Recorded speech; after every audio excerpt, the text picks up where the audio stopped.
ستړي مشئ ماښام مو په خیر. نن دوشنبه ده د مرحوم یا جدي میاشتې 10مه نیټه او د 2013 کال د ډسمبر 11 او وروستۍ نیټه. په پیل کې هم پام وکړئ د څو مهمو خبرونو سرټکو. ایراني چارواکو سره د طالب پلاوي لیدنه. ایران ومنله چې طالبانو یو پلاوی تهران ته ورغلی او پر افغان سوله خبرې شوې دي.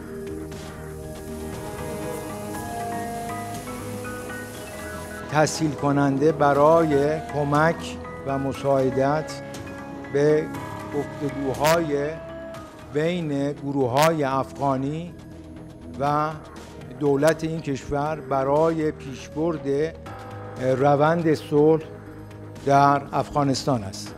د ټاکنو پر کمیسیون د حکومت لخوا د فشار راوړنې تور پر ټاکنو څارونکي بنسټونه او ګوندونه وایي د ولسمشرۍ ټاکنو ترسروي کې د ځنډ یو لامل د ټاکنو پر کمیسیون د حکومت فشار دی.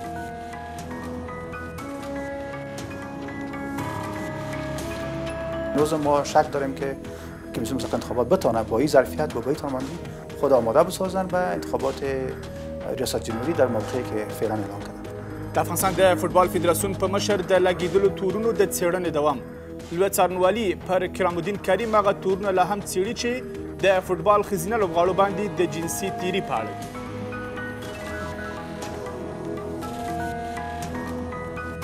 همکارای ما هم تلاش میکنند به خاطر دقت بیشتر، به خاطر تامین عدالت بهتر که پروسیجرهایی که بالای اسنادی که نیاز است به محکمه تقدیم شود یا به اساس تصمیم بگیرن او پروسیجر رعایت بکنند. د افغانستان د ملګرو ملتونو سازمان کې د افغانستان د نوې دایمي استازي ټاکنه. عادله راز لومړنۍ افغانه مېرمن ده چې ملګرو ملتونو کې د افغانستان دایمي استازي شوه. And require such a coordination to happen. او د 2013 زیږدیز کال کې د نړۍ مهمې پیښې د عمران خان له لومړۍ وزیرۍ د شمالي کوریا له مشر سره د ډانلډ ټرامپ تر لیدنې.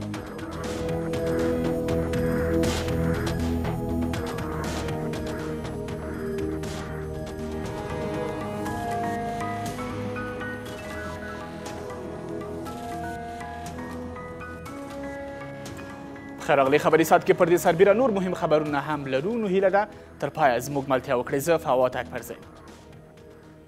د ایران بهرنیو چارو وزارت وایي د طالبانو یو پلاوي له ایراني چارواکو سره په تهران کې لیدلي. د ایران د بهرنیو چارو وزارت ویاند وایي چې دا خبرې مهمې دي. بهرام قاسمي زیاتوي د دې لیدنې موخه دا وه چې د افغانستان حکومت او طالبانو ترمنځ د سولې د خبرو اسانتیا برابره شي. د ایران د بهرنیو چارو وزارت دا هم ویلي چې په پام کې ده د بهرنیو چارو مرستیال وزیر کابل ته سفر وکړي. د افغانستان د بهرنیو چارو وزارت بیا وایي چې د سیمې هیوادونه دي د افغان سولې خبرو کې د افغانستان د حکومت ځایګي ته ارزښت ورکړي. د واشنگټن، مسکو او پاکستان له هڅو سره پر یو وخت ایران هم د افغانستان د سولې په بهیر کې د مرستې لپاره د خپلو هڅو خبر ورکوي. د ایران د بهرنیو چارو وزارت وایي د طالبانو یو مرکزي پلاوي د دغه وزارت له مرستیال عباس عراقچي سره په تهران کې خبرې اترې وکړي. هدف اصلی این مذاکرات یافتن راهکار و یا زمینه‌هایی تسهیل کننده برای کمک و مساعدت به گفتگوهای بین گروه‌های افغانی و دولت این کشور برای پیشبرد روند صلح در افغانستان است. افغان حکومت د سولې په خبرو کې طالبانو پر اصلي رول ټینګار کوي. یگانه راه حل را ما مذاکرات رو در رو میان دولت جمهوری اسلامی افغانستان و طالبان میدانیم و ای که با رهبری و مالکیت دولت جمهوری اسلامی افغانستان بر روند صلح احترام شود. په داسې حال کې چې طالبانو تر اوسه په رسمي توګه له ایراني چارواکو سره د دې ډلې د پلاوي د خبرو پاک لڅنې ویلي، د ولسي جرګې یو شمېر غړي د بین الافغاني خبرو غوښتونکي دي. کشورهای همسایه و منطقه در راستای تأمین صلح در افغانستان نه تنها منافع افغانستان هست، میتونه منافع جامعه جهانی و همچنین کشورهای منطقه در راستای تامین صلح در افغانستان باشه. ما از تمام کشورهایی که به صلح کمک میکنن خواهشمند هستیم که حکومت زدایی نکنن حکومت افغانستان با وجود همه مشکلاتی که داره تنها میتونه نمایندگی از مردم افغانستان داشته باشه. دا څرګندونې په داسې حال کې چې ښایي څو ورځې وروسته د امریکا او طالبانو استازي د عربستان په جدي ښار کې سره وګوري. پر ټاکنو ځینې څارونکي بنسټونه او ګوندونه وایي د ولسمشرۍ ټاکنو ترسروي کې د ځنډ یو لامل د ټاکنو پر خپلواک کمیسیون د حکومت فشار و. ګوندونه وایي د ټاکنو خپلواک کمیسیون په خپلواکه توګه پریکړې نشي کولی. په همدې حال کې د ولسي جرګې ځینې غړي د ټاکنو خپلواک کمیسیون په ناغېړۍ تورنوي او وایي د ټاکنو کمیسیون هغه کارکوونکو ته د سزا ورکړل شي چې درغلۍ کې ښکېل دي. خو د ټاکنو خپلواک کمیسیون دا تورونه نه مني او وایي د ولسمشرۍ ټاکنو کې د ځنډ پریکړه یوه ملي غوښتنه وه. له هغې وروسته چې د ټاکنو خپلواک کمیسیون وویل چې د راتلونکي کال د اوري په 11 نیټه ولسمشرۍ انتخابات نشي ترسره کولی، اوس پر ټاکنو یو شمېر څارونکي بنسټونه او سیاسي ګوندونه وایي د ټاکنو خپلواک کمیسیون په خپلواکه توګه د پریکړې توان نه لري. روز ما شک داریم که کمیسیون مستقل انتخابات بتونه با این ظرفیت و با این توانمندی خود آماده بسازن به انتخابات ریاست جمهوری در موقعی که فعلا اعلان کردن. دولت افغانستان به خاطر از اینکه آمادگی‌های لازم برای رقابت نداشت، اونا تصور میکرد که اگر فرصت بیشتری برای از اونا فراهم شود اونا میتونه تا اون زمان بیشتر کار بکنه برای آمادگی. له بلې خوا د ټاکنو د خپلواک کمیسیون دارالانشا پخوانی رئیس وایي که څه هم د ولسمشرۍ انتخابات وخت ځنډول شوی، که د ټاکنو په کمیسیون کې جدي اصلاحات رانشي، کمیسیون به د چنګاښ په 29مه د ولسمشرۍ، ولایتي شوراګانو، د ولسوالیو شوراګانو او همداراز د غزني ولایت د ولسي جرګې ټاکنې ترسره نشي کړای. اصلاحات به وجود نبیاید، ما نه تنها که انتخابات ریاست جمهوری خوبتر برگزار نمیتونیم بلکه به یک بحران دیگه مواجه خواهد شدیم. د ولسي جرګې یو شمېر غړي د کمیسیون په پریکړو کې بدلون د قانون پر خلاف ګڼي او د ټاکنو د خپلواک کمیسیون د مسئولینو د عدلیه او قضایي پلټنې غوښتونکي دي. کمیسیون نمیتواند در جریان روند انتخابات لوایح و طرزالعمل‌های مربوط خیش را تعدیل کند. ولسمشرۍ دفتر د دغو تورونو په اړه څه نه دي ویلي، خو د ټاکنو خپلواک کمیسیون او اجرایي ریاست داسې نظر لري. ارزیابی نظام انتخاباتی ولسی جرگه ما را به این نتیجه رساند که کمیسیون او ظرفیت داره که انتخابات های 4 نو برگزار کند. مسئول برگزاری انتخابات کمیسیون مستقل انتخابات است. مطابق قانون تعیین تاریخ برگزاری انتخابات از صلاحیت های ویژه کمیسیون مستقل انتخابات است. د ټاکنو خپلواک کمیسیون له دې مخکې د اوري میاشتې 11 نیټه د ولسمشرۍ ټاکنو د ترسره کېدو لپاره اعلان کړی و. اوس دغه کمیسیون د اصلاحاتو د راوستو او همداراز د دې بهیر د ښه ترسره کولو په موخه د چنګاښ په 29مه نیټه د دغو ټاکنو د ترسره کېدو اعلان کړی دی. لوی څارنوالي وایي د افغانستان د فوټبال فدراسیون په مشر کرام الدین کریم باندې د فوټبال ښځینه لوبغاړو د جنسي ځورونې تورونه لا هم څېړل کیږي. د لوی څارنوالۍ ویاند وایي د افغانستان د فوټبال فدراسیون د 5 مسؤلینو په ممنوع خروج کېدو سربیره د 5 نورو کسانو دندې ځنډول شوي دي او په دې اړه په کور دننه او بهر 25 کسانو نه پوښتنې ګروېږنې شوي دي. د هیواد فوټبال د ښځینه لوبغاړو د تورونو په اړه د لوی څارنوالۍ د څېړنو له دوام سره په یو وخت د افغانستان د فوټبال د ښځینه لوبغاړو پخوانی مدیر یو ځل بیا د فوټبال فدراسیون رئیس کرام الدین کریم په اخلاقی فساد او جنسی ځورونو تورن کړ. از افغانستان آمده بودن اونا شکایت زیاد میکردن از آزار اذیت جنسی دخترها در خود فدراسیون فوتبال افغانستان از طرف ترینرها و از طرف خود رئیس فدراسیون فوتبال افغانستان. لا بل خود ولسی جرګې یو شمېر غړي هم په دې هکله د عدالت په پلي کېدو ټینګار لري. موضوع تجاوز یک موضوع حیثیتی برای همه مردم افغانستان است، خاصتا برای مردمی که دخترایش علاقمندی به فوتبال یا به اصطلاح ورزش کاری داره. لوی څارنوالي وایي تر اوسه له 25 تنو پلټنې شوي او د فوتبال فدراسیون د 5 کارکوونکو دندې ځنډول شوي دي. همکارای ما هم تلاش میکنند به خاطر دقت بیشتر، به خاطر تامین عدالت بهتر که هم پروسیجرهایی که بالای اسنادی که نیاز است به محکمه تقدیم شود یا به اساس تصمیم بگیرن او پروسیجر رعایت بکنه. کرام الدین کریم له دې مخکې دا تورونه بې بنسټه بللي دي. د ګارډین ورځپاڼې د یوه ریپورټ له مخې د هیواد فوټبال یو شمېر ښځینه لوبغاړو کرام الدین کریم د دې لوبډلې د یو شمېر غړو په وړاندې په تیري، جنسي ځورونې او تاوتریخجن چلند تورن کړی دی. د کورنیو چارو وزارت د کابل ښار کې د پولیسو د پوستو کمول پیل کړي. دا کار د کابل 11مې حوزې نه پیل شوی او د پولیسو د پوستو پر ځای سیارې ګزمې پیل شوي دي. د دې پروګرام یو اصلي موخه دا یاده شوې چې پولیسو ته زیان رسېدنه کمه شي او ترهګر په ناڅاپي توګه په نښه شي. د کابل ښار د خیرخانې په دغه سیمه کې د پولیسو یو پوسته وه، خو د تلاشۍ پوستو د کمولو په اړه د کورنیو چارو وزارت د نوي پروګرام په پیلېدو سره اوس د موټرو پر مخ دا لاره پرانستې ده. میراقا چې تل له دې ځایه کسان نورو سیمو ته لیږدوي وایي د دغه راز پوستو په لرې کېدو سره به د ښار په بېلابېلو برخو کې د ګڼې ګوڼې مخنیوی وشي. یک جایی که خوب نظم باشه هم که به مردم مزاحمت نکنه. حالا بسیار به همین دلیورا به مردم عام بسیار خوبتر شده ذره. کابل ښاریان ټینګار کوي له دې وروسته باید د پولیسو د تلاشۍ پوستې په هغو سیمو کې جوړې شي چې له ترهګرۍ سره په مبارزه کې د دغو ځواکونو د بریاو په زیاتوالي کې اغیزمن وي. چک پوینت‌ها باعث مثلا راهبندی میشه، ازدحام میشه، یعنی در ساعت‌ها خلاص نمیشه. باید در ضمن از دولت توجه امنیت مردم را داشته باشه تا با برداشتن این چک پوینت‌ها نشود که امنیت دیگر مزید بدتر شود. له بلې خوا د کورنیو چارو وزارت وایي د کابل په ځینو برخو کې د پولیسو ګزمې به د تلاشۍ د پوستو پر ځای فعالیت وکړي چې دا وزارت د پلازمینې لپاره د روی امنیتي پروګرام یوه برخه ګڼي. به خاطر تامین امنیت هرچی بهتر و خوبتر شهر کابل و ولایت کابل، وزیر امور داخله به بخشای مربوطه بالخصوص به قماندانی امنی کابل هدایات لازم و اساسی را صادر کرده. د کابل امنیت ته پاملرنه او د پولیسو پر وړاندې د ننګونو لرې کول د کورنیو چارو وزارت د تیرو څو ورځو له پروګرامونو څخه دي. باور ما به است که با تجربه و توانایی‌هایی که دارین و از خود نشان دادین در گذشته در پیشبرد وظایف،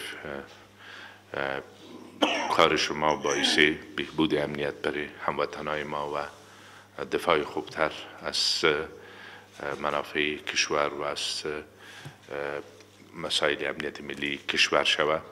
له دې مخکې د کورنیو چارو وزارت د پولیسو منصوبین له ځینو کارونو له هغې جملې په سیاسي مراسمو او د سفارتونو په مېلمستیاوو کې او همداراز بهرنیو ډیپلوماټیکو ادارو ته له خبرولو پرته تلو منع کړي دي. د کورنیو چارو وزارت وایي دا پروګرامونه د پولیسو د وقار د لوړولو لپاره پیل کړي دي.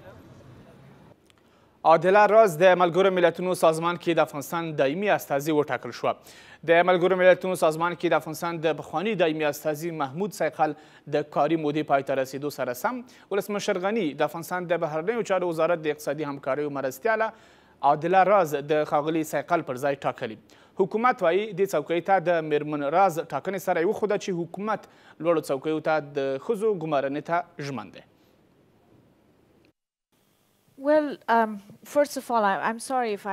د افغانستان د ډیپلوماسۍ په تاریخ کې په لومړي ځل یوه ځوانه میرمن په ملګرو ملتونو کې د هیواد د دایمي استازي په توګه ټاکل شوې ده.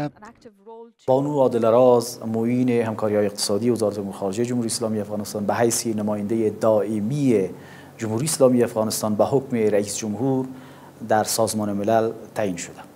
حکومت د محمود سیقل پر ځای په ملګرو ملتونو کې د افغانستان د دایمي استازي په توګه د بهرنیو چارو وزارت د اقتصادي همکاریو د مرستیالې عادلې راز ټاکل کېدل په لویو پریکړو کې د ښځو د ونډې پیاوړي کول بولي.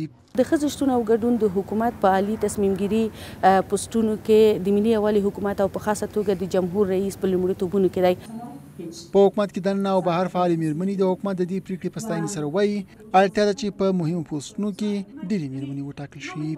موانعی که در برابر موفقیت و مسئولیت زنان وجود داره به دلیل هم ساختار اجتماعی فرهنگی ما و شما و هم خود ساختار حکومت و دیدگاه هایی که در حکومت وجود داره در مورد زنان و تواناییشان موانع بسیار جدی است. عادلې راز د قانون، ډیپلوماسۍ او اقتصادي پراختیا په برخو کې په امریکا متحده ایالتونو کې زده کړې کړې دي. نور خبرونه تر لږ ځنډ وروسته.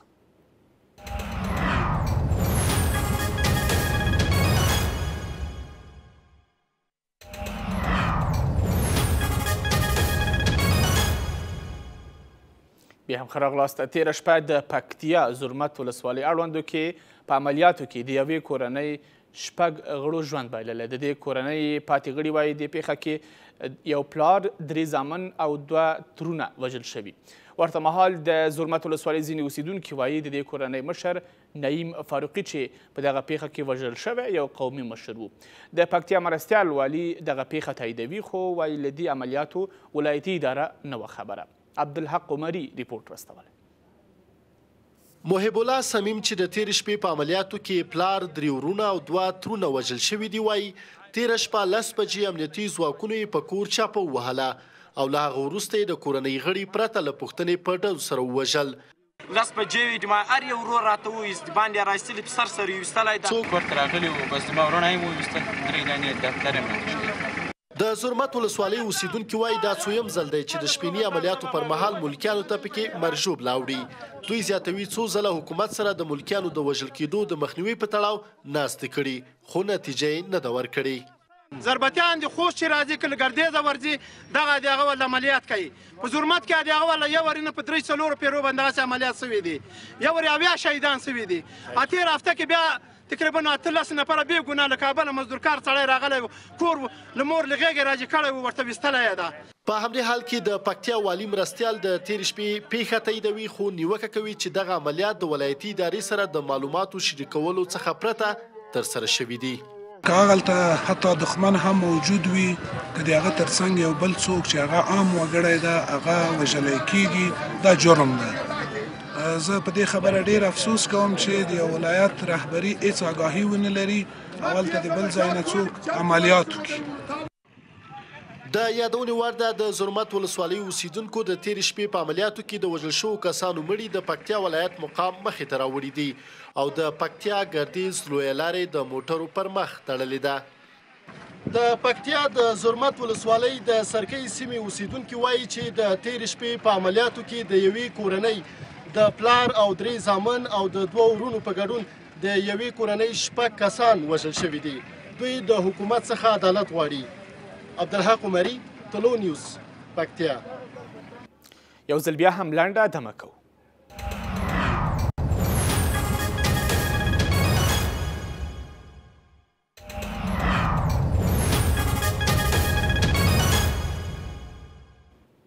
بیا هم ښه راغلاست. په کندهار کې د ولسي جرګې ټاکنو ته ولاړ ځینې نمایندان چې اعتراض لري یو ځل بیا یې د یوې غونډې په ترڅ کې د خپل حق غوښتنه کړې.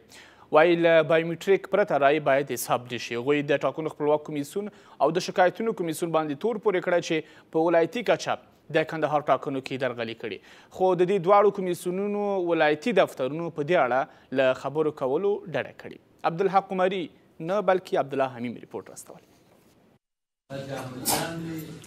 په کندهار کې د ټاکنو د لومړني نوملړ څخه پاتې شوي نمایندان په پرلهپسې ډول غونډې کوي او د ټاکنو لومړنۍ پایلې ورته د منلو وړ نه دي. دوی وایي په ټاکنو کې د کندهار د ټاکنو د سیمه ییز دفتر مسؤلینو په قصدي ډول درغلیو ته لاره هواره کړې وه او د دوی رایې یې نه دي حساب کړې. دوی ګواښ وکړ که بایومټریک رایې له نورو رایو بېلې نه سي او د دوی پاکې رایې ونه شمېرل سي دوی به نه یوازې چې د ټاکنو پایلې ونه مني د ولسمشریزو ټاکنو مخه به هم په دې ولایت کې ونیسي. جمهور څخه دا غواړم که چیرې رئیس جمهور د دغه مملکت خوږ او لنډ وسری د کندهاري ولس په نمایندګي زه د دغه شپې چې زه ووایم چې په افغانستان کې بدون بایومټریکه هېڅ رایه موږ نه ورسره منو او نه ورسره د منلو وړ. ټول اسناد موجود دي. د دې په اړه د انتخابات کمیسیون او د شکایتو کمیسیون زموږ د ولسي حقوقو د غوښتنو په مقابل کې باید نرغوندي جواب ووایي، منطقي جواب.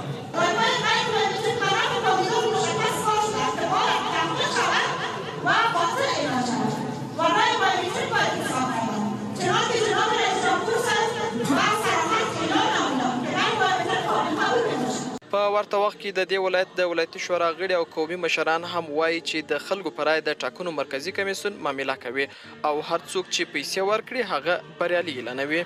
چې بایومټریک رایې باندې موږ ولایتي شورا درسره 14 ورځې موږ په خیمو کې تېرې کړي دي چې موږ بایومټریک غواړو. بایومټریک موږ په خپله کارماني سره منظور کړی دي، چا نه دي راکړی. نن هغه بایومټریک رایې وغواړئ، هر څوک چې کامیابه شو موږ به مبارکي ورکوو. خدای دې وکړي که د هغه راغلي کامیابه شول موږ د هغو سره مقصد نه دی، خو زموږ د بایومټریک رایې سره د پاکو رایې سره مقصد دی چې هر څوک کامیابه کېږي خدای یې کامیاب انتخابات اوس په نور دنیا کې هم کېږي په دې ملک کې په دې غدارۍ په دې درغلۍ په دې رشوتخورۍ دا اوس د دا ملک ستړیا تکلیف سرګرداني مصیبتونه چې په مرګو ویوړه د یو سره مو چې ګوته په رنګ رنګ دي چې رنګ راواخلو ګوتې پرېږدي. دا په داسې حال کې ده چې د تیرو 15 ورځو را په دې خوا د کندهار د ټاکنو د کمیسیون دروازه هم د همدې نمایندانو له لوري د اعتراض په ډول تړل شوې ده، خو په دې ولایت کې د ټاکنو د کمیسیون مسؤلین له رسنیو سره له خبرو کولو ډاډه کوي. نور خبرونه تر لږ ځنډ وروسته.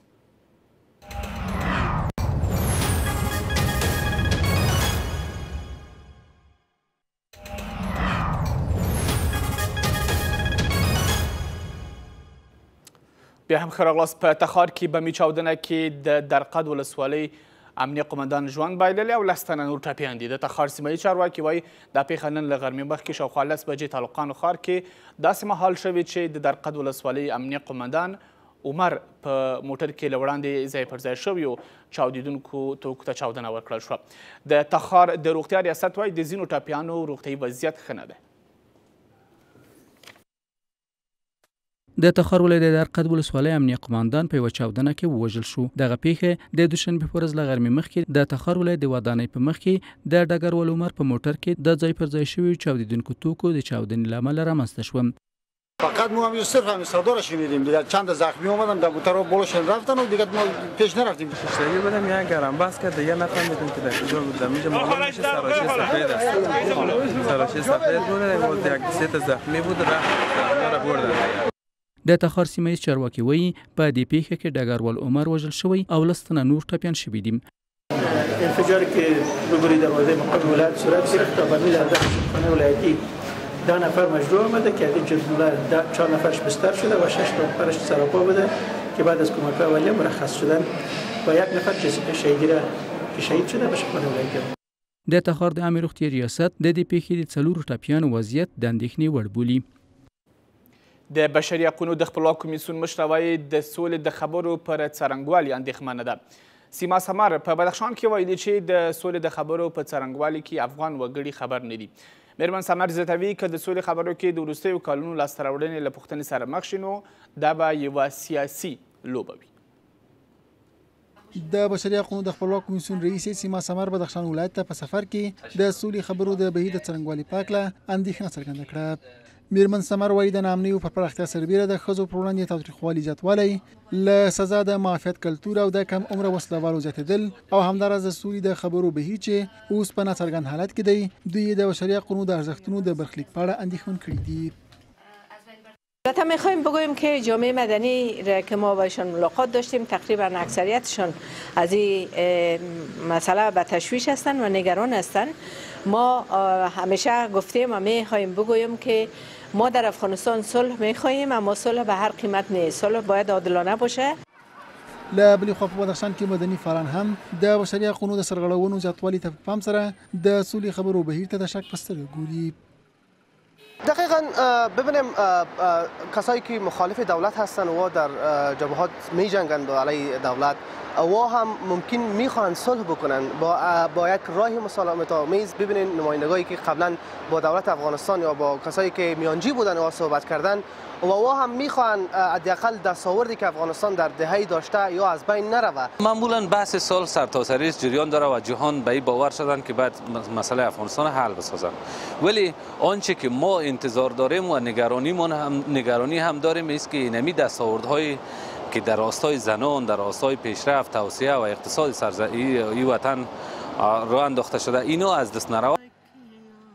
د بشري حقونو د کمیسیون رئیس وایي پټي خبري او طالبانو سره د سولې په خبرو کې د افغان حکومت څنډې ته کولو دوی د خبرو د پایلو او همداراز د تیرو 2 لسیزو د لاسته راوړنو د له منځه تلو د خطر په هکله اندېښمن کړي دي. د افغانستان د مدني ټولنو دفتر وایي د ملي شورا د کار دوام قانون سره ټکر کې دی. د مدني ټولنو د دغه دفتر مسؤلین وایي د مشرانو جرګې د 88 تنه غړو کار پای ته رسېدلی او دا جرګه په پاتې 40 غړو سره قانوني نه ده. مدني ټولنې زیاتوي د مشران جرګې د غړو کمښت سره د ټولې ملي شورا مشروعیت له پوښتنې سره مخ شوی. د اساسي قانون پر پلي کېدا د څار کمیسیون هم د ملي شورا د کار دوام له قانون سرغړونه بولي او په خپل وخت ټاکنو باندې ټینګار کوي. که څه هم د ولسي جرګې ټاکنو ټولې لومړنۍ پایلې تر اوسه نه دي روښانه شوې، خو د اوسنۍ ملي شورا د کار دوام ناقانونه بلل کېږي. د افغانستان د مدني ټولنې مجتمع وایي د مشرانو جرګې له دریو دوه برخې غړو د کار قانوني وخت پای ته رسېدلی او دا جرګه له دریو په یوې برخې غړو سره خپل کار ته دوام نشي ورکولی. د دغې مجتمع په وینا د مشرانو جرګې د غړو د کار د قانوني دورې په پای ته رسېدو ملي شورا یعنې مشرانو جرګه او ولسي جرګه نور قانوني مشروعیت نه لري. حکومت و کمیسیون انتخابات برای جلوگیری از دوام غیرقانونی قوه مقننه انتخابات ریاست جمهوری را به زمان معین آن و همزمان با انتخابات شوراهای ولایتی برگزار کنند تا با اعلان نتیجه شوراهای ولایتی و معرفی نمایندگان آنها در مشران و جرگه قوه مقننه به فعالیت قانونی آغاز کنند. تا به امروز 10% اگر قانونی عمل کرده باشه دولت آقای کرزی و دولت آقای اشرف غنی 90% موضوعات را که شما مطالعه بکنین غیر قانونی عمل شده و د اساسي قانون د 480 مادې له مخې مشرانو جرګه 102 غړي لري او په لاندې ډول ټاکل کیږي. د هر ولایت د شورا له غړو یو تن د 4 کلونو لپاره د شورا په انتخاب، د هر ولایت د ولسوالیو شوراګانو له غړو یو تن د 3 کلونو لپاره د اړوندو شوراګانو په انتخاب، پاتې یو ثلث د ولسمشر لخوا د معلولینو د 2 استازو او د کوچیانو د 2 استازو په ګډون د 15 کلونو لپاره د پوهو او تجربه لرونکو شخصیتونو ټاکل. خو اوس د دغو 2 جرګو د وخت په پای ته رسېدو مشرانو جرګه یوازې 40 قانوني غړي لري چې پریکړې د مشروعیت له نشتوالي سره مخامخ کوي. از اینکه در ماه اقرب سال جاری کار شوراهای ولایتی به پایان رسید، یک سلسله دیگر از ترکیب مشران جرگه نیز میاد کارشان مکمل گردید، در حالی که میاد کار سلسله دیگر آن یا سوم دیگر آن در سال قبل تکمیل گردیده بود. بنابراین با نبود 2 سلس یا 68 نفر در مشران جرگه هیچ یک از فیصله های این اتاق شورا نمیتواند اعتبار و مشروعیت قانونی داشته باشد. برگزاری انتخابات هم شرط اساسی برای تکمیل شدن نصاب شورای ملی است و شورای ملی که متشکل از هر دو قوه می باشه باید امون نصاب خود داشته باشه. د یو شمېر حقوق پوهانو په وینا که د ولسي جرګې ټاکنو وروستۍ پایلې اعلان نشي بیا هم ولسمشر نشي کولی ملي شورا پرانیزي او ملي شورا به نیمګړې وي. اگر این روند ادامه پیدا کنه من فکر میکنم که باعث از هم پاشی نظام حقوقی افغانستان میشه و دوباره برگشتن به روند حقوقی در افغانستان مدت مدیدی را در بر میگیره تا مردم افغانستان پس بیان به روند حاکمیت قانون بپیوندند. د ټاکنو د خپلواک کمیسیون د نوي مهالویش له مخې ټاکل شوی د ولسمشرۍ د ولایتي شوراګانو او ولسوالیو شوراګانو انتخابات د راتلونکي کال د چنګاښ په 29مه نیټه ترسره شي. د ایران د بهرنیو چارو وزارت وایي د طالبانو پلاوي له ایراني چارواکو سره په تهران کې لیدلي. د ایران د بهرنیو چارو وزارت وایاند وایي چې دا خبرې مهمې دي. بهرام قاسمي زیاتوي د دې لیدنې موخه دا وه چې د افغانستان حکومت او طالبان ترمنځ د سولې د خبرو اسانتیا برابره شي. د ایران د بهرنیو چارو وزارت دا هم ویلي چې په پام کې ده د بهرنیو چارو مرستیال وزیر کابل ته سفر وکړي. د افغانستان د بهرنیو چارو وزارت بیا وایي چې د سیمې هیوادونه دي د افغان سولې خبرو کې د افغانستان د حکومت ځایګي ته ارزښت ورکړي.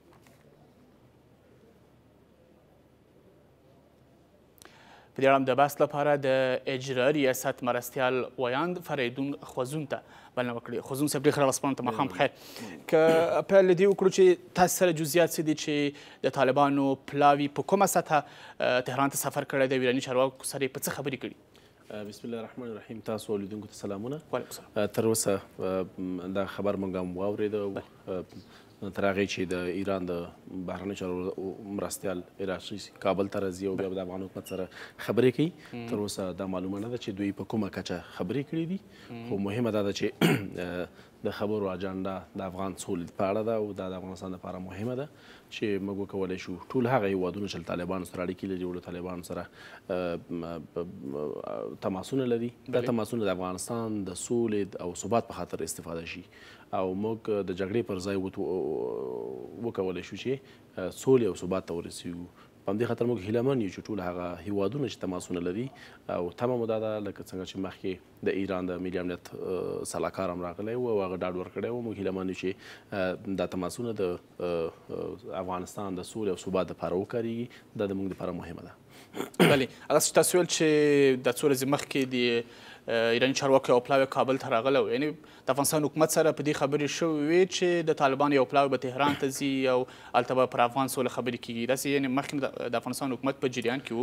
افغان حکومت په جریان کې و چې طالبان ایران له طالبانو سره اړیکې لري او ایران کوښښ دا کوي چې هغه طالبان چې دوی ورسره په تماس کې دي او دوی پرې اغېز لري او د سولې لپاره وهڅول شي او د افغان حکومت په رهبرۍ او مالکیت باندې د سولې د خبرو اترو د پیل لپاره زمینه سازي وشي. په دې کې موږ په بحث کې یو او ټول هغه کوښښونه او هڅې چې د ټولو هیوادونو لوري کېږي چې د افغانانو په مشرۍ او مالکیت باندې د سولې د خبرو د پیل لپاره زمینه سازي کې موږ د هغې هرکلی کوو.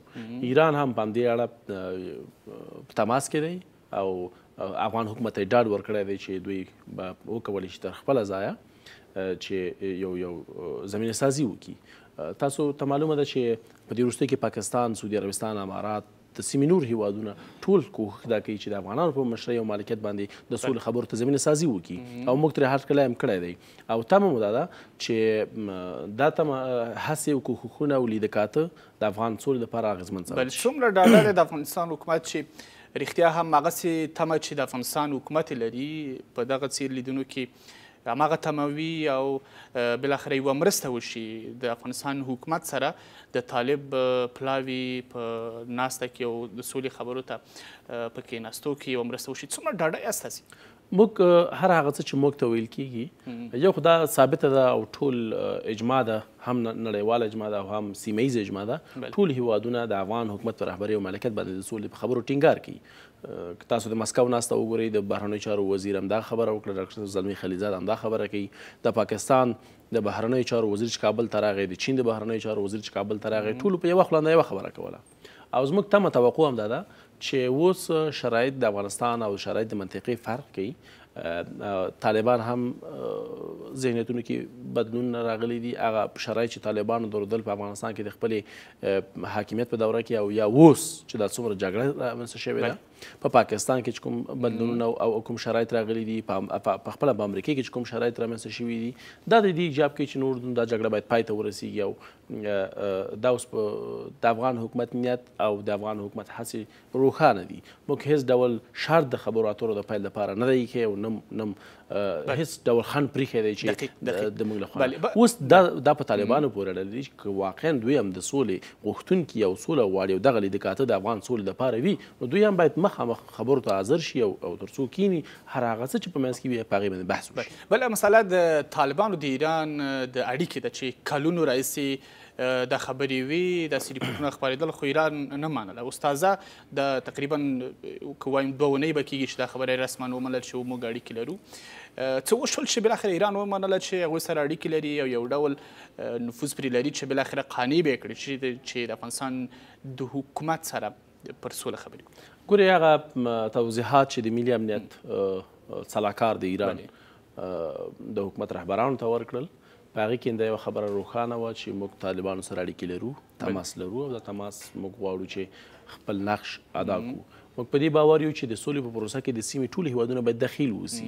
هغه اجماع چې رامنځته شوې ده باید په هماغه په عمل کې هم ثابته اوسي. که احیانا د سیمې منطقې یو هیواد د سولې له پروسې څخه وځي، بیا کیدای شي موږ له ځینو ستونزو سره مخ شو. او په همدې خاطر موږ تمه لرو چې ټول هیوادونه په ګډه د افغان سولې لپاره مرسته وکړي. ایران هم د همدې په خاطر ډېر لنډ راته وایي چې پاکستان د افغانستان حکومت ته یو مهم رول لرونکی هیواد ګڼل کېږي د سولې په خبرو کې، که ایران که داسې پرتله یې کوي سره؟ ګوره د هر هیواد ځان ته خپل شرایط لري او زموږ تمه او توقع دا ده چې هر هیواد چې همکاري کوي، د هر هیواد عمل چې موږ ته ثابت شو، موږ ته هماغه تر ټولو مهم دی.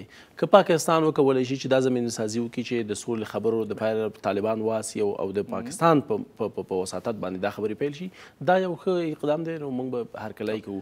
که ایران وتوانېږي زر یا که امریکا وتوانېږي یا سعودي عربستان او امارات وتوانېږي، موږ د ټول هرکلی کوو او په دې تمه یو چې هر څه ژر د میز د خبرو ته طالبان حاضر حاضر شي او څه چې لرو هغه موږ سره مطرح کړي چې په هغې باندې بحث وشي. زیاتمنه کورمدان د اجرایي ریاست مرستیال ویاند فریدون خزون هرکله راشد او درنو لیدونکو د خبرونو دوام په هرات کې د ولسي جرګې ټاکنو ته ولاړ معترض نمایندانو د لاسلیکونو په راټولولو سره دغه ولایت کې د رایو بیا شمېرنې او د تقلبي رایو د باطلولو غوښتنه کړې.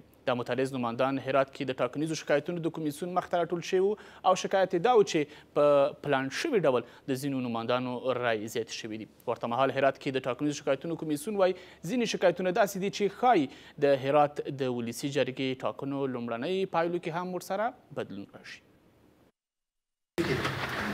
د ولسي جرګې ټاکنو په لسګونه نمایندان چې نومونه یې د هرات ولایت د ټاکنو په لومړي نوملړ کې نشته په دغه ولایت کې د ټاکنو د سیمه ییز دفتر په مخ کې راټول شوي او د تقلبي رایو د باطلېدو غوښتونکي دي. دغه نمایندان ټینګار کوي چې د انتخاباتو کمیسیون په پلان شوي بڼه د یو شمېر نمایندانو رای زیاتې کړي دي. در هرات یک فاجعه انتخاباتی رخ داده. این حرکت فراتر از یک تقلب است. به گونه بسیار سازماندهی شده به آرای مردم هرات دستبرد زدن، آرای مردم هرات دزدی شده و کسانی را میخواهند بر سر مردم هرات حاکم کنند که مردم هرات به اونا رأی ندادند. تمام آرای بایومتریک می‌داره اعتبار قرار داده بشه. دوم ای که تمام صندوق ها باید به بازشماری قرار بگیره. نکته سوم نامزدان متقلب و کارمندان متقلب سارونولی معرفی بشه. په هرات کې د ټاکنیزو شکایتونو سیمه ییز دفتر هم ټینګار لري چې د یو شمېر نمایندانو په ګټه رایې زیاتې شوي او اصلي درغلۍ د انتخاباتو د خپلواک کمیسیون لخوا د رایو د بیا شمېرلو په بهیر کې شوي دي. اول 1000 محل بر اساس خواسته خود کمیسیون ها آمدن شمارش کردن. واقعا این شمارش اینا فاجعه خلق کرد در هرات. اگر بگوییم سرمنشی همه تقلبات در هرات همین محلات را که شمارش کرد کمیسیون همینا بود. بدبختانه که بعد از این شمارش دو ریزالت شیت متفاوت بیرون شد. یک ریزالت شیت کامار دقیقی که رای واقعی از او به تصویر کشیدن، یک ریزالت شیت بیرون شد که هارایی که به بسیار یک هارای گزاف هنگفتی که اضافه شده به چند کاندید مشخص او بیرون شد. په هرات کې د ټاکنو د سیمه ییز دفتر مسؤلین په دې ولایت کې په ټاکنو او د رایو په بیا شمېرلو کې درغلۍ مني، خو ټینګار کوي چې د معترضو نمایندانو ټول شکایتونه به وڅېړل شي. اونا در محلات در مراکز اونا بالاخره کار کردن و همین روزام در واقع به روی همین کار میشه که تقلب از کجا شده، تقلب بر کی کرده. د ټاکنیزو شکایتونو کمیسیون ته ځینې رسیدلي شکایتونه جدي بلل کیږي او د هرات ولایت د ولسي جرګې ټاکنو په لومړي نوملړ کې د پراخو بدلونونو احتمال شته. اگر همین رقم شکایتی که رسیده ما بررسی کنیم تصامیم ما گرفته شود، احتمال داره یک تغییرات باشه در لیست ابتدایی تا لیست نهایی هرات. په هرات کې د ټاکنو له ورځې راهیسې کابو 1200 شکایتونه د ټاکنیزو شکایتونو کمیسیون ته رسیدلي چې له دې جملې څخه باندې 200 شکایتونه د لومړنیو پایلو له اعلان وروسته ثبت شوي دي. په هرات کې د ټاکنیزو شکایتونو دفتر مسؤلین وایي دا شکایتونه به وڅېړل شي. او تر لږ ځنډ وروسته بهرني خبر.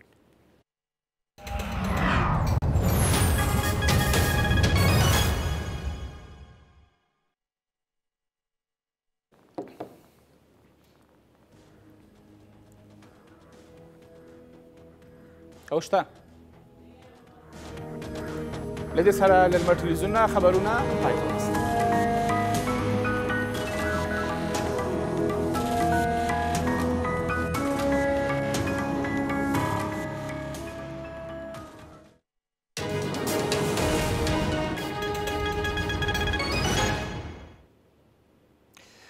او له نړۍ دا چې 2013 زیږدیز کال له ګڼو هڅو او ټیټو سره په پای ته رسېدو دی. په دې کال کې په سیمه او نړۍ کې داسې پیښې شوي چې تر ډیرو به هیرې نشي.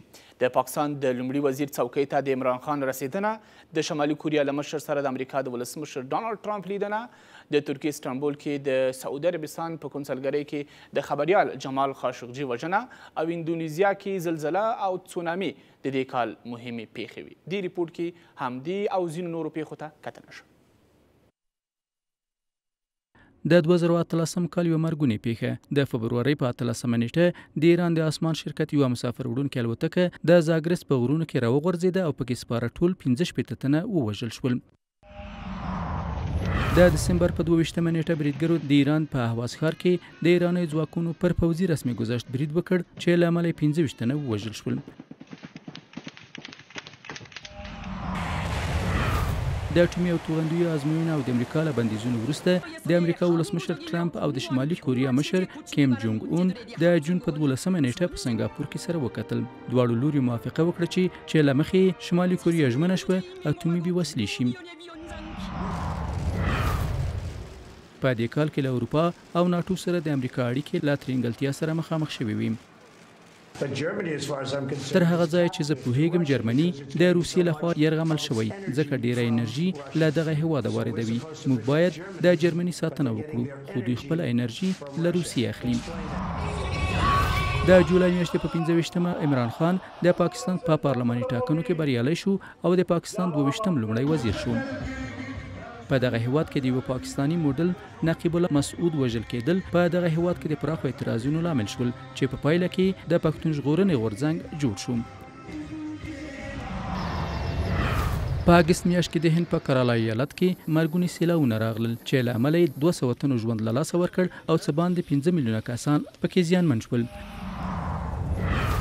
د اندونیزیا څو ټاپوګان په جولای، اګست او دسمبر میاشتو کې له سونامي او زلزلې سره مخامخ شوي چې له امله یې څه باندې 3000 کسان مړه، په زرګونه ټپیان او په لسګونه زره نور بېکوره شوي دي.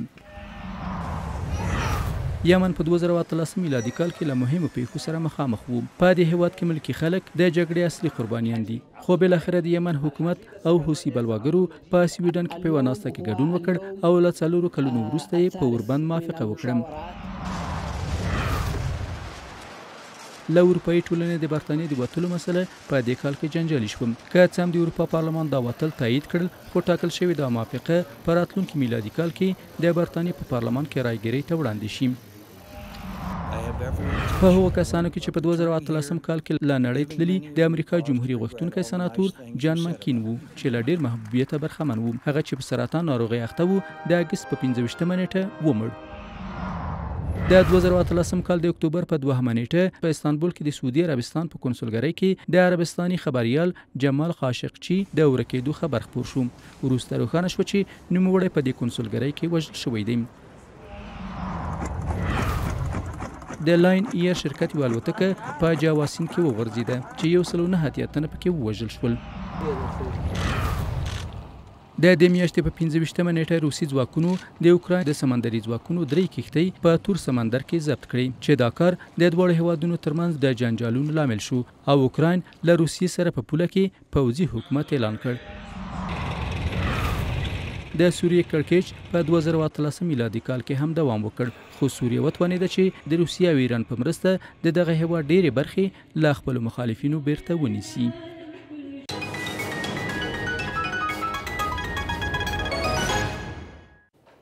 او سم د اقتصاد او بیارغونې برخه ولسي جرګې نن د 1490 مالي کال د بودیجې سند تصویب کړ. هغه ادارې چې په دې وروستیو کې خپلواکي شوي دي ورته د تخصیص نه ورکول، لیږدونکو پروژو ته لومړیتوب او د ځینو ادارو عملیاتي بودیجې ته تخصیص نه ورکول د مالیې وزارت لخوا جوړې شوې د بودیجې طرحې کې له تغییراتو دي. د 1498 کال بودیجه د تیر کال په پرتله 12 سلنه زیاته ده. ولسي جرګې ته د 1398 مالي کال د بودیجې سند له وړاندې کېدو یوه میاشت وروسته نن دغه سند د ولسي جرګې له لوري د رایو په اکثریت سره تصویب شو. که څه هم مالیې وزارت د بودیجې په دغه سند کې وروستي واحدونه خپل وخت پام کې نیولي وه، خو ولسي جرګې دغو ادارو د بودیجې ځانګړي کېدل رد کړل. تا زمانی که آنو اسنادشان طی مراحل میشه تحت امو ادارات قبلی که بوده اینا فعالیت‌های مالیشان و فعالیت‌های اداریشان تحت آنمو ادارات پیش میبرند، دیگه مستقل نیستن و استقلالیت ندارند. اخوا د ولسي جرګې یو شمېر غړو د بودیجې په طرحه کې د نورو بدلونونو د راوستو غوښتنه کوله. دا بودیجه شخصي هغه وکیلانو ځای پر ځای کړې ده. د شپږ ولسوالۍ چې په اعتراض باندې هم راغلي ول د چشنګ اوبه نه لري. ما با این بودیجه قناعت داریم، ما سوالایی داریم، اگر حل نشه ممکن ما باردش باز رای بتیم. د 1398 مالي کال د بودیجې په سند کې وروستي بدلون ښیي چې د دغه کال ټول بودیجه شاوخوا 399 میلیارد افغانۍ ده چې 215 میلیارد افغانۍ عادي بودیجه او شاوخوا 140 میلیارد افغانۍ پراختیایي بودیجه ده. د حکومت اجرایي رئیس وایي ډېر ژر به د ترخیل حرارتي برېښنا د دستګاه فعالېدو سره د برېښنا مرکز ته 8 میګاواټه برېښنا زیاته شي.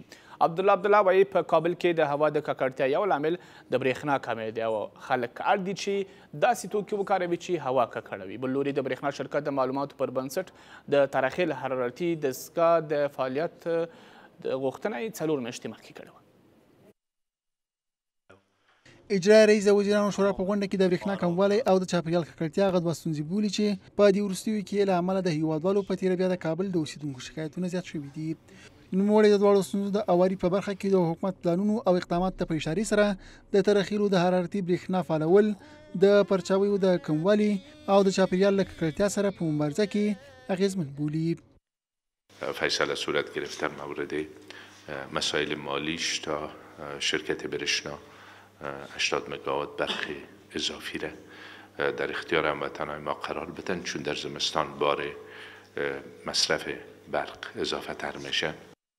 اجرایي رئیس د ډبرو لسکرونه کار اخیستل ډېر ځان اړونکي بولي او د برېښنا رسونې پر ښه کېدو سربیره د چاپیریال د ککړونکو څنګتوکو په تېره بیا د ډبرو د ناچان شویو سکرو د کارولو د مخنیوي لپاره د پروګرامونو خبر ورکوي. تدابیر دیگه هم در این رابطه گرفته شده، از جمله شهرک هایی که در داخل شهر کابل است اینا باید دستگاه تصفیه زغال استفاده کنند.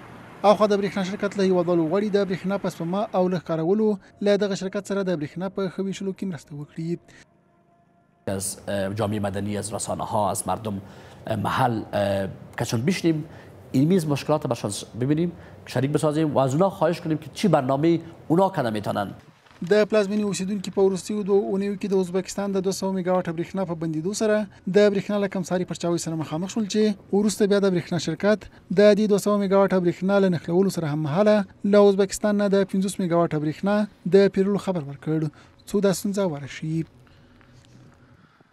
د مالیې وزارت د 2019 مالي کال بودیجه کې 7 میلیارد افغانۍ متقاعدینو لپاره په پام کې نیولې دي. نور جزئیات په ریپورټ.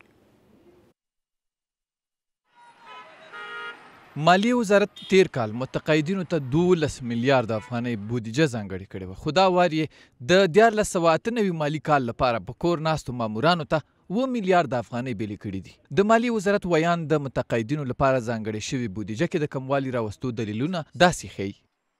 ما با وزارت محترم کار و امور اجتماعی به تفاهم رسیدیم که تمام متقاعدین محترم ما باید بایومتریک و ثبت سیستم گردند.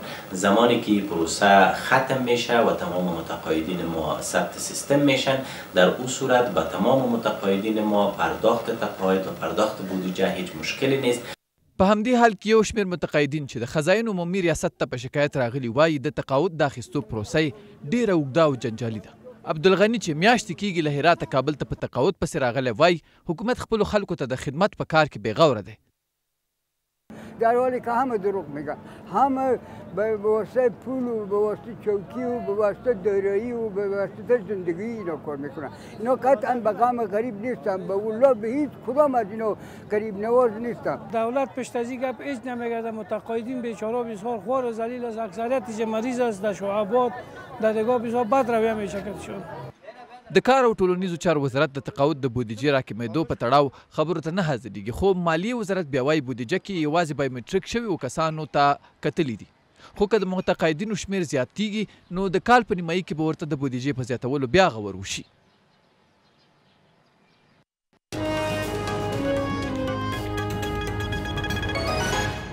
او د لوبو له برخې دا چې کابل کې د اس ځغلونې سیالیو لومړنی پړاو پیل شو. د سیالیو کې د کابل په ګډون د 8 ولایتونو لوبډلو ګډون کړی. په حضوري چمن کې لومړي ځل لپاره د 8 ولایتونو 10 نه زیاتو شهسوارانو د اس ځغلونې سیالي وکړه. د دغو سیالیو اصلي هدف د اس ځغلونې ملي لوبډلې ته د نویو څېرو ګمارنه او شمولیت ښودل شوی دی.